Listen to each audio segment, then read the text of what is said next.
click the link in the description below to receive our free Building Mental Muscle newsletter, and for a limited time get these 10 classic best-selling Law of Attraction books for free. We hope you enjoy this presentation. If so, please click the like button and click the subscribe button below to receive notification when we release new recordings. Richard Hargraves presents God Has a Purpose by Neville Goddard. First published 1965. This audio edition recorded 2023. Digitally narrated using the voice of Jeff Masters for buildingmentalmuscle.com. Copyright 2023 Iron Power Publishing. All rights reserved. God Has a Purpose by Neville Goddard. Tonight's subject is God has a purpose, an infinite purpose, and no one will thwart it. But within the framework of His purpose, you and I could have unnumbered objectives, and no one, really, could thwart it if we really understand His law, the law that was given to us, how we, too, can realize these purposes. A purpose, in a strict sense, is a deliberately conceived plan proposing a certain action, or a plan to be executed within that action. Now tonight let us take it first in the most simple way. Many months ago, I asked a very simple question: why did you create the universe, just why? I never doubted that there is a God, for I've stood in the presence of the Ancient of Days, but why? And the voice came from the very depth, hatching, just hatching. So, the very end of it all is hatching. Hatching what? He's hatching out Himself. Who by looking at a little worm, one of these little caterpillars, could ever predict his future as a painted butterfly? Who by looking at an egg, not knowing the contents, could predict the beauty of the peacock or maybe another beautiful, beautiful bird? Who by looking at man could predict Jesus Christ? Who in this world by looking at man could see that man is but the egg, and out of man will come Jesus Christ? Not one will fail, for His purpose is that not one will be lost in all my holy mountain. But within the framework of His purpose, you and I can take the same technique and we cannot fail. Now, it is for hatching. Well, we are not nesting correctly if we ever fall asleep in any nest other than the feeling of the wish fulfilled. For at night all the birds return to their nests. Through the day they have intervals upon that nest. You go out to make a living in the world of Caesar, and you may forget, and numberless things may happen that cause you to even forget for a moment that there is such a thing as a nest. But you must remember that there is on that nest that you built, as you prepared it or you conceived it, it's a deliberate constructive plan on which you will sit. As we are told in Habakkuk, I will stand upon my watch and see what the Lord will say unto me, and what I will answer. The next verse, every seed, really, has its own appointed hour, for He's telling us that all the visions, well, the vision is simply your little seed or your egg. The vision has its own appointed hour. It ripens, it will flower. If it be long, then wait, for it is sure and it will not be late. Habakkuk, chapter 2, verse 3. 4. There are different time intervals for all the different eggs of the world. I may have an egg based upon a yearly income, or an egg based upon a weekly income, or a monthly income. If I take it over a long period of time, well, then wait.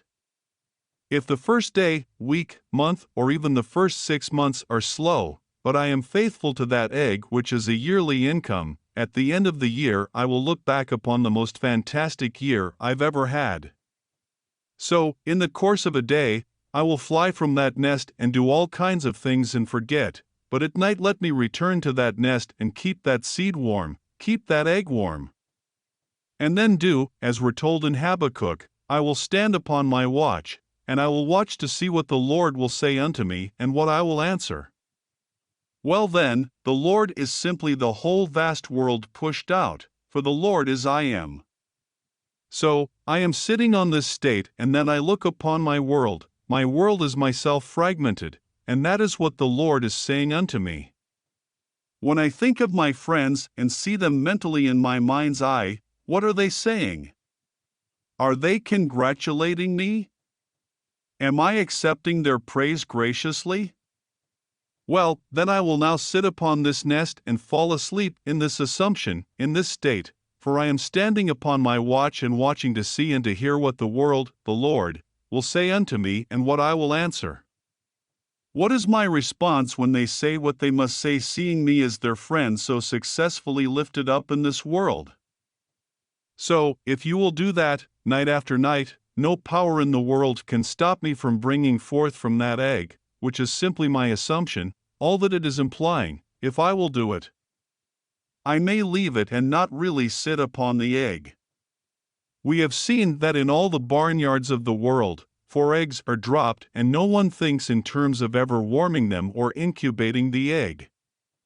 But you and I, if I know what purpose really means, purpose in the strict sense is a deliberately conceived plan proposed for action or executed in it. I plan a campaign. And that action, but not only the action, something must be executed in it. Why am I planning the campaign? To sell merchandise. I plan a campaign or plan the campaign of war. Why? That I may be victorious in this action. So, I will execute this plan in the action that I have now proposed. Well, the action is simply this night I will stand upon my watch and watch to see what and hear what he will say unto me, and how I will answer, knowing in my heart that the vision has its own appointed hour, it ripens, it will flower, and if to me it seems long, then let me wait, for it is sure and it will not be late. So, I simply stand on my nest and go to sleep in that state. If in the course of a day I can't come back to it too often, it wouldn't addle. If I am faithful night after night, it will not addle. Just before I came on the platform, not more than 1 minute before, my very dear friend, who was here this night, she said, about 2 years ago a friend of hers won what she called, I have never heard of this award before until tonight, it's called a Lulu, it's like an Oscar in the fashion world. And so, it is given to some lady in the fashion field, whether you be in department stores, TV, radio, well, any aspect of displaying your fashion. She said when the friend won it, I'll win one too. She did it just as lightly as that. But she did something about it, and tonight she brought it, it's in her purse, this lovely Lulu. It's a little statuette, a first prize for her work. Only recently has she joined the May Company, and so for the May Company she's been doing all of their displays, all of their advertising, and she won the Lulu. Just did it naturally. And this is not just for this city, every state west of the Mississippi is within that picture of the Lulu. So, I tell you, sit upon your nest and let it hatch out. Everything comes out this way, but if you don't have a definite objective, well, you can't, so that you either succeed or that you fail. But God has a purpose, and His purpose is to bring forth from man Jesus Christ, and Jesus Christ is God Himself. He's bringing out of us Jesus Christ. He will not fail. As we are told, as I have planned it, so shall it be as I have purposed, so shall it stand, Isaiah chapter 14, verse 24. And the anger of the Lord will not turn back until He has executed and accomplished the intents of His mind. In the latter days you will understand it clearly. Jeremiah chapter 23, verse 20. In the latter days you will understand why you went through all the things in this world, because out of you is coming, actually coming, Jesus Christ. He could not emerge from man were He not actually present in man. So, at this very moment He's buried in every being in the world, and God is bringing Him forth. When He brings Him forth, He brings forth Himself, and it's you. But while He is bringing Him forth, He has given us His own talent, the talent of using our imagination to create everything in this world. A letter given me this past week from this young lad who was here tonight, he said. I found myself in the high school, and my teacher was the Latin teacher, her name was Miss Devine, and as I entered, there was an examination taking place. And so, I sat, and on the board were 2 columns, there were 21 problems. On the right side there were from 0 to 10, say, 11 problems, on the left side from 11 to 20. Down in the middle of the column on the right side there were 2 words that I had to define. They were separated by a word which I couldn't quite discern, but the 2 words were crucifixion and resurrection. The left-hand column, there were from 11 to 20, and I couldn't discern the words save 2, and the words were map and root. And so, I took my paper, I began to define crucifixion, and I defined it by quoting the words of Paul from the 2nd chapter of Galatians, I have been crucified with Christ, it is not I who live, but Christ who lives in me. Verse 20. That's how he put down the definition of crucifixion. Then he discovered that his paper wasn't big enough for all the answers, so he turned to Miss Devine. Bear in mind the name of this teacher, Devine, so he turned to Miss Devine and asked her for permission to go and get a piece of paper. She said to him, "Go to my desk and get a piece of paper," so he did. He came back with a larger sheet. On his way back, he realized that in his pockets were all the answers to all these questions on a smaller piece of paper. So, he sat down and tried to transfer from the smaller piece of paper to the test paper all of the answers. And then, suddenly, the test was halted, and then all the test papers were collected. Then Miss Devine began to read the answers as she got all these test papers together. And she turned first to the left-hand column to the words map and route, and she said, Neville Goddard has the map and the correct route. If anyone wants the map and the correct route, let them go to Neville Goddard. With that it was all dismissed, and then he took his papers and tore them up into shreds and started towards the exit to throw them into the wastebasket. She asked him for the papers. At first, he said no, and then she glared at him, and with that he gave her these torn pieces of paper. Then with his books in his hands, towards the exit he walked out saying to himself, I am expelled. Then, it was early in the morning, so he woke, wrote the whole thing down in detail as I've just told it to you, and then fell asleep. And this is the epilogue is marvelous.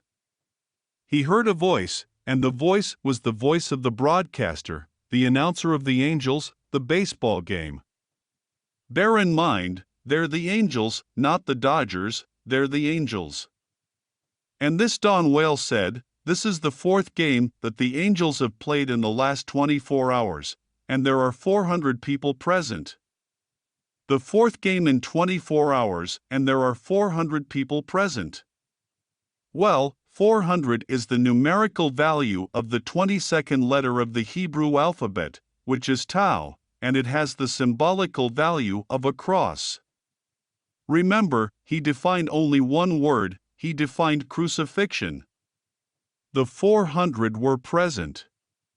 So, he defined the crucifixion in his test. And then, there were 4 games, that's the 4th letter, which is Daleth, which is a door. He said, I am the door. Anyone who comes through any other way other than through this door, and I am the door, is a thief and a robber. John, chapter 10, verse 9. 24 in the mystical Hebrew is a horse, it's wild, and that is the mind. The whole thing is coming out of the mind of man. It's the mind that man has to control. That is the horse, the unbridled beast that must be broken in by man and ridden by man himself. And so, he found the horse, told in the form of a number, in 24 hours. He found the door, I am the door, in the form of a number, 4 games. You wouldn't play 4 games in 24 hours. And then there were 400 people present. They do get very, very small audiences, I grant you that, but not 400, they haven't fallen that low. But bear in mind, they were angels, they were not Yankees, not these angels. All of this is symbolism. Well, what strikes me forcefully in the entire picture is not that Miss Divine, there's the name, she's the teacher, said that Neville Goddard has the map and the correct route. I love that in the picture. But what really to me is significant in the entire vision is his quote from Paul in the definition of the crucifixion. For when I stood in the presence of the Ancient of Days and he asked me, "What is the greatest thing in this world?" I, too, quoted Paul. I answered in the words of Paul, faith, hope and love, these 3 abide, but the greatest of these is love. 1 Corinthians chapter 13, verse 13.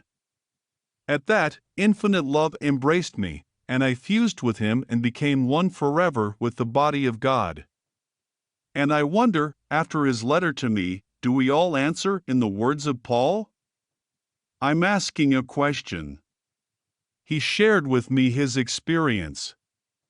I hope you will share with me your experience when a similar vision takes place with you, for I answered in the words of Paul, and he answered in the words of Paul. He answered the one question, the crucifixion, and it came up in the epilogue. There were 400 people present at the angel game, and that's the crucifixion. And so, when you think the greatest figure in Christendom is Paul, really? Who has done for Christianity what Paul has done? You ask yourself 1,000 times over, who then is the one who first awoke? Who is he that awoke? If we read the Gospels, and the evangelists are Matthew, Mark, Luke, and John, anonymous names, unknown, completely unknown, no one knows who they are, and then you ask yourself this question concerning this fantastic creature that is Paul, the little one. Paul means little, and he is the little one. Then he tells you that I am a descendant of Abraham, of the tribe of Benjamin. Benjamin means son of the right hand. The Lord said unto my Lord, Sit thee at my right hand until I make of thy enemies a footstool for thee. Hebrews chapter 1, verse 13. Matthew chapter 22, verse 44. You ask, all kinds of things go through the mind concerning who is this one that we call the little one that is Paul. He never denied his faith. In fact, he insisted that his religion was not a new religion, it was the fulfillment of one as old as the faith of Abraham. He never gave up the Hebrew religion, he only saw the flower, the fulfillment of it. To him the whole thing was the unfolding of all that was prophesied and promised to Abraham. So, Christianity was simply the fulfillment of the faith of Abraham. We have in the Western world these 3 great religions, the religion of Islam, which is complete kismet, fatality, complete. They call themselves, most of them are named, and there are 400 million of them, Abdullah, slave of Allah, complete slave of Allah. Then comes this great rock, the Hebrew religion, and it begins with faith, Abraham. He believed the promise made by God, God would fulfill, and he was able to fulfill it, and the promise was an heir. All the way through, the promise continues in changing form. I will raise up after you a son that will come forth from your body. I will be his father, and he shall be my son. 2 Samuel chapter 7, verse 12. That's the promise made to us, raise up out of us a son that will be God's son. God will be his father, and that which he pulls out of us will be his son, something so unlike the form that we see here, and unlike the form called man, as the butterfly is unlike the caterpillar, as unlike this glorious, winged creature to the egg. So, we are told in Philippians, our country is in heaven, from which we await a Savior, the Lord Jesus Christ, who will reform and change our lowly body to be like his glorious body, by the power by which he is able even to subject all things to himself. Philippians chapter 3, verse 20. The word translated change to be like means, literally, to be of one form with him. Actually, something is coming out of every being in this world that is Jesus Christ. And the form is that glorious form that is the form of God. Return unto me the glory that was mine, the glory that I had with thee before that the world was. John chapter 17, verse 5. So, he gives man himself. He brings out of man, his egg, himself. He is hatching it out, and he is faithful. All he's asking of us that we be as faithful or try to be as faithful as we can to our modified desires as he is to his grand scheme, which is to bring forth out of man himself. For he's bringing out of man himself. No one's going to fail because we aren't doing it. But while he's bringing it out, he's asking us to take the talent that he gave us while we are being turned over and over in this world, to take that talent and become what we want to be in this world. Do it for ourselves or do it for others. You can take any being in this world if you are faithful. And the faithful time is when you have the unbroken few hours of the night, just as you are settling down to retire into the deep, and you know the day's over, and you're simply going to relax into some state. Take that moment and then stand upon your watch and view the world to see what the Lord is going to say unto you. The Lord, being the fragmented I am, everything that you're doing, you're saying, I am doing it. So, that's the Lord viewing his fragmented self. And see what it is saying to you. Is it sympathizing? Get off that nest. Is it now with great empathy? All right, good. Are they rejoicing with you, all of them, because of your good fortune? Stay on that nest and go sound asleep viewing the world from your watchtower, knowing in your heart that what you are sitting on mentally has its own appointed hour. It is ripening and it will flower, and if to you because of your anxiety it seems long, you know you must wait, for what you're doing is sure and it will not be late. So, we're told that his promise is faithful and sure. These promises are not some little thing done because of some emergency, they were done of old, and they are faithful and sure, we are told.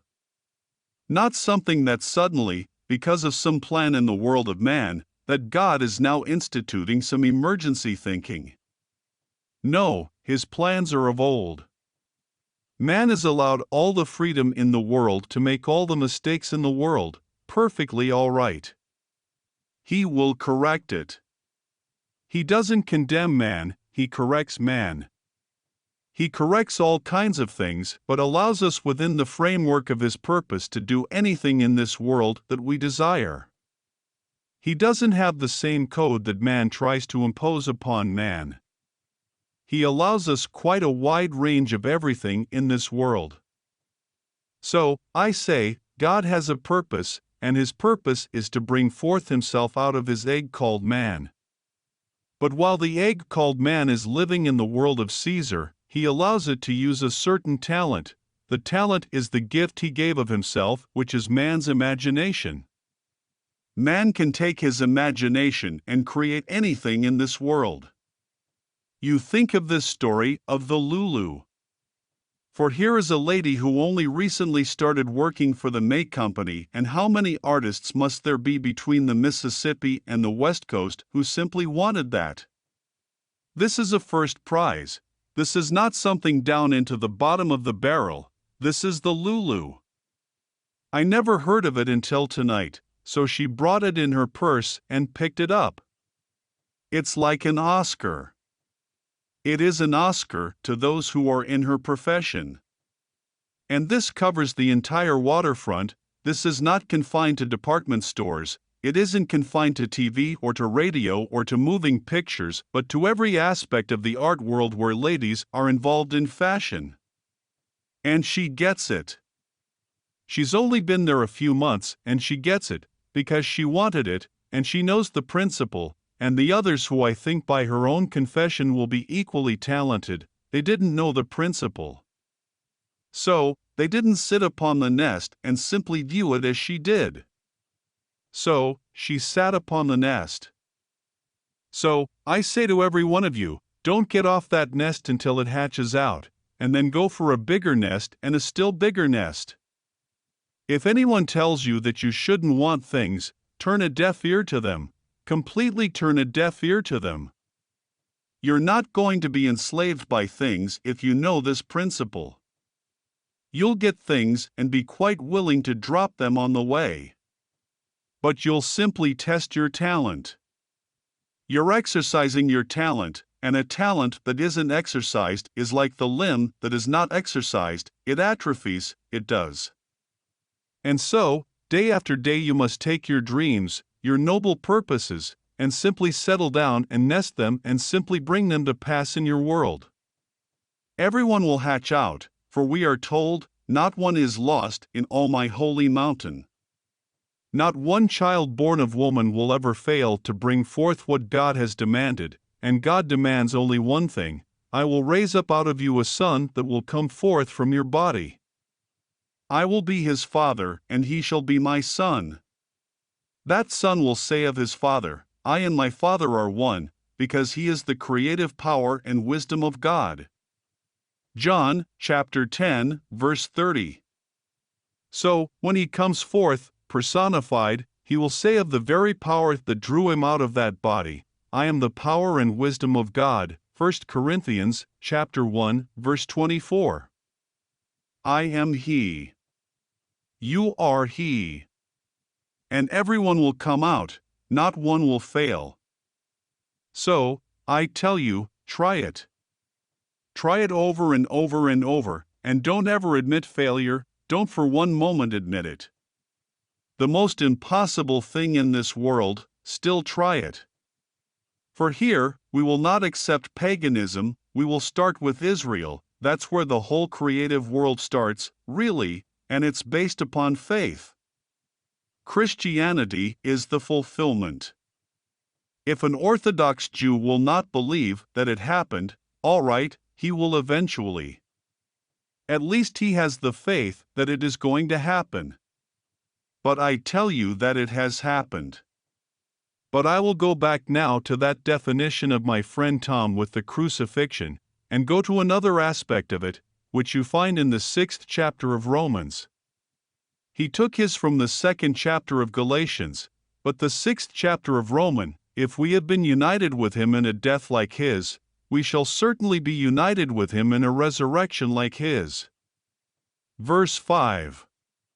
So now Paul, the same grand Paul, is now saying to his, what he calls my son Timothy, and he said, there are those who are teaching that the resurrection is past already. They are misleading the people and turning them from their faith. 2 Timothy chapter 2, verse 18.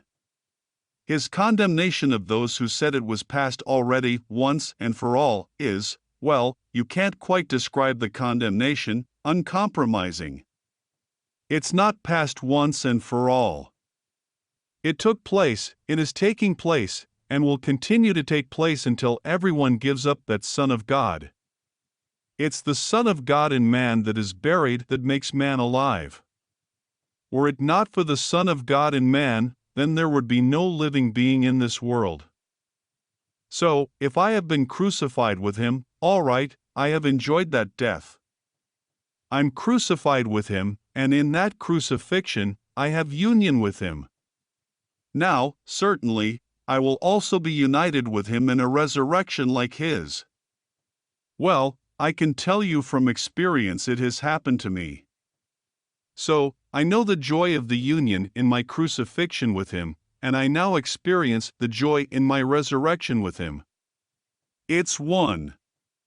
I do not differ from any child that walks the face of this earth, we're all one.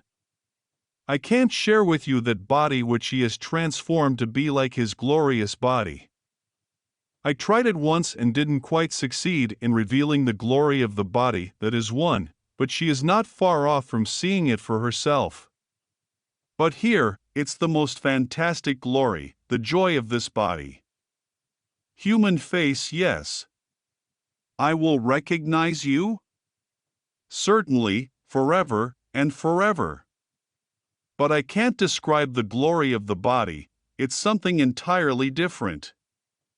So, we are subject to this humiliation of these bodies of blood, bodies of flesh, but not for long. And so, if someone this night, like my friend Tom, who has had this experience, and you will say, well, why should he have it? No one knows Tom's background. No one knows how long he has been treading this winepress in this world.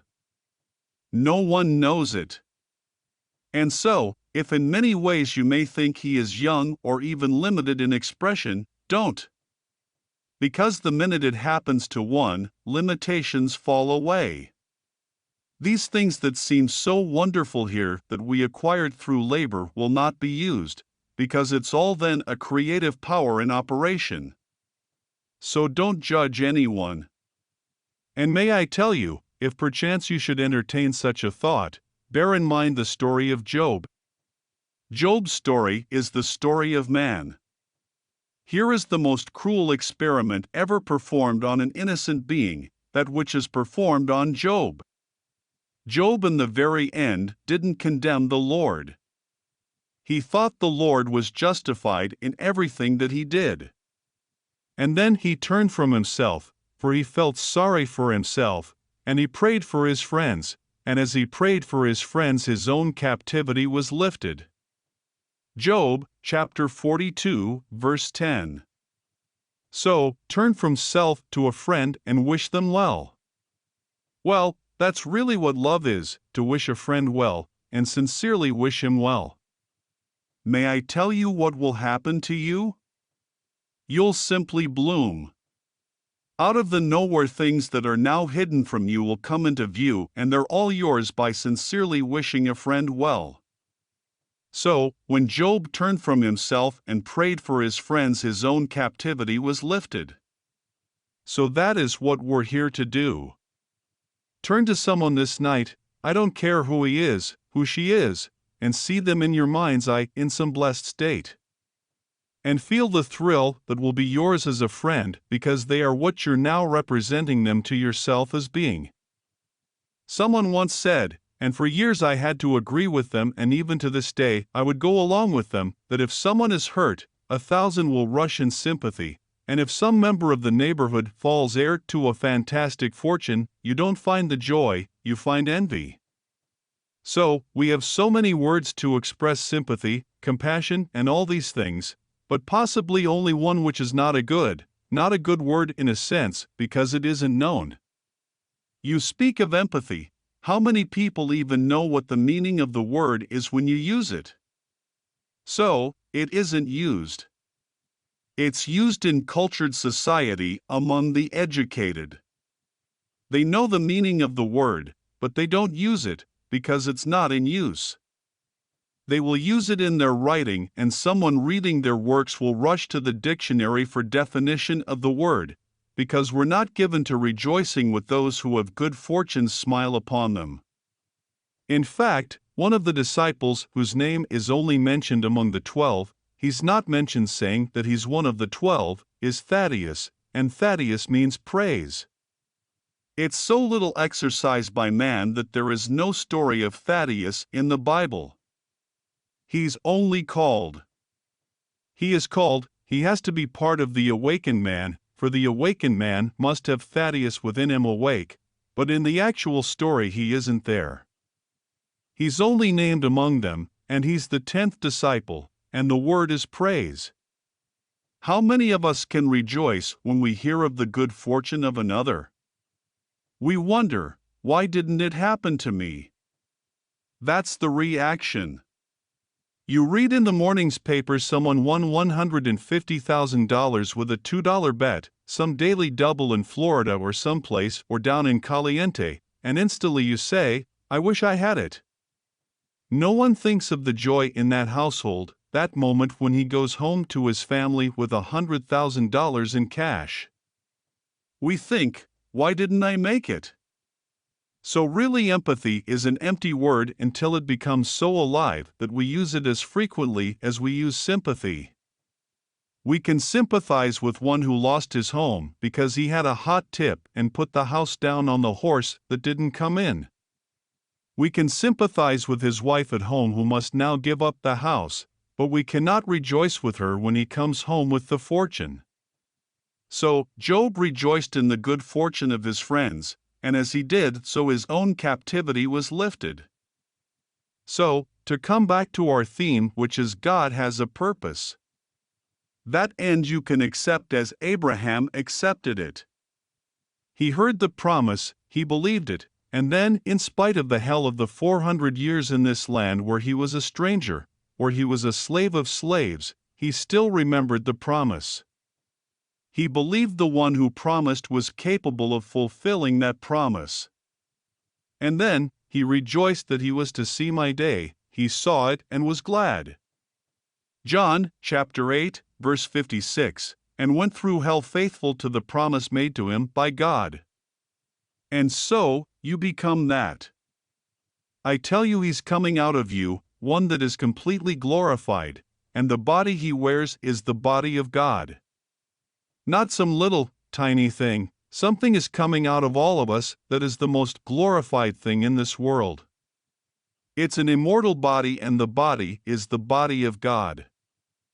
But, before it comes out and you wear it and you are one of the immortals, while you are still telling the story and moving through the world of Caesar, use the same talent to play your own part of sitting on your nest. Night after night, take the most glorious idea. If you're in business, augment it, double it, treble it. Let no one tell you that you're too hungry, you're too anxious, forget what they're saying. You double it. You're making X number of thousands a year, double it, you treble it, and test God and see if it doesn't work. And so, when you go to bed this night you sit on your nest of an income, and you name it, and then stand upon your watch and see what God is saying to you. And God speaks to you through the faces of every person in this world that you contemplate. So, you think of me, and you've just written me the most fantastic letter of your good fortune and hear me tell it from the platform. So, think of me this night telling from the platform your good fortune. Think of your mother, if you have one in this world or if not in this world, she's still in this world, you know, for the world is simply sections within sections, so think of her. Don't think because she's not physically present, she's not aware of it. Think of her and let her see your good fortune. Let all of your friends see your good fortune. And go to bed sitting on that view of things, which view implies the fulfillment of your desire. And see how it comes to pass. It may take 24 hours, some things hatch out in 24 hours, some things hatch out in a week, some things in a month, 6 months, a year. I do not know the time interval of your desire. But your desire, your mere wish is an egg, you laid it. Your wish, you laid an egg, I mean in the true creative sense, not in the theatrical sense. And so, you have an egg and then you simply sit upon your egg and bring it to pass.